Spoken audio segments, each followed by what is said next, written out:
Once upon a time, a queen invited a monk to her palace. Queen said to monk, "If I ask you something, would you give me?" Monk said, "What do you want?" Queen said, "I want your begging bowl."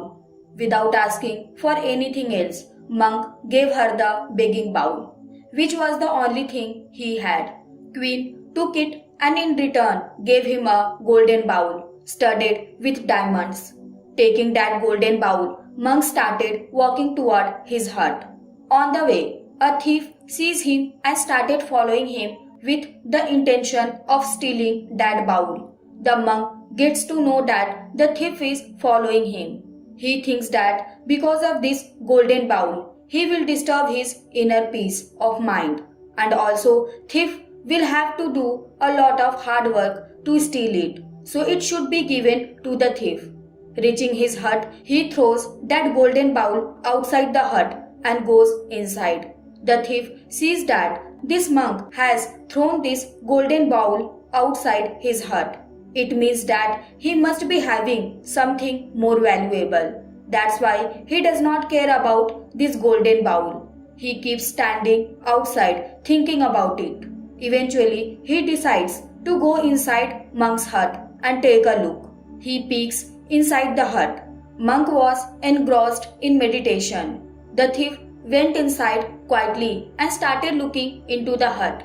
But the hut was completely empty. Now the thief was even more surprised and started thinking that monk has nothing. Then why does not he care about this golden bowl? He sat beside the monk and waited for him to come out of meditation. After some time, the monk got up and saw the thief sitting in front of him. The monk smiled and said, "So you have come." The thief said with folded hands, "Sir, I was following you from the palace to your hut. Please tell me why you threw that golden bowl out. What do you have that is more valuable than that golden bowl?" The monk smiled and said, "My friend, I have inner treasure of meditation, in front of which all the wealth of this world has no value." Hearing this, the thief fell at the feet of the monk and said, "Sir, please forgive me. I came here to rob you, but you are a saintly person. Now I don't want materialistic wealth. Please give me a little out of your treasure of meditation." Monk smiled and said, "My dear friend, you too can find the inner pleasure that I have found." The thief said, "Sir, but I don't know how to meditate. Please tell me how to meditate." The monk smiled and said, "Friend, meditation is very easy. In fact, there is nothing to be done in meditation. Just find a quiet and relaxing place where no one can disturb you. Sit on a mat so that you cannot have contact with the earth. Make sure that your back remains straight. Place your palms on your knees, facing the sky. Now close your eyes and take some long, deep breath. After that, slowly let the breath return to normal. And with your mind, keep watching your breath coming in and out. Don't let go even a single breath without watching. Just keep watching your breath. Inhale and exhale. Keep watching like a watchman.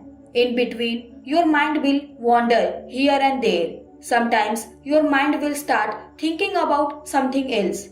Whenever it happens, focus your mind again on your breath. Don't do anything else. Just consciously watch your breath come and go. Watching the breath slowly, your breath will slow down. As the breath slows down, and so your mind will calm down slowly. And gradually, there will be a moment when your thoughts will completely disappear and your mind will drown in the ocean of peace. This is the state of deep meditation. The thief started meditating from that day, and slowly his life changed. Friends, most of the people want to meditate, but they don't know how to meditate. There are many methods of doing meditation, but the most popular and effective method among them is a dhanapana meditation, which is part of vipassana meditation. This method of meditation was invented by Gautam Buddhist about 2005 years ago. You cannot master this method of meditation in a single day. For this, you have to practice for a long time. A little bit regular practice every day. In this method of meditation, you have to focus your attention on your breath, inhaling and exhaling, and nothing else. In fact, our breath is the rein of our mind, just as we control horse with its rein. Similarly, we can control our mind by controlling our breath. When we start observing our breath come and go, our breath starts to slow down. As our breath slows down, our thoughts start to subside. After some time, there will come a time when your mind will become completely silent and you will feel infinite peace. With the long practice of watching your breath, you can start feeling yourself separate from your mind and body. This is the state of deep meditation. This is the end of sorrow.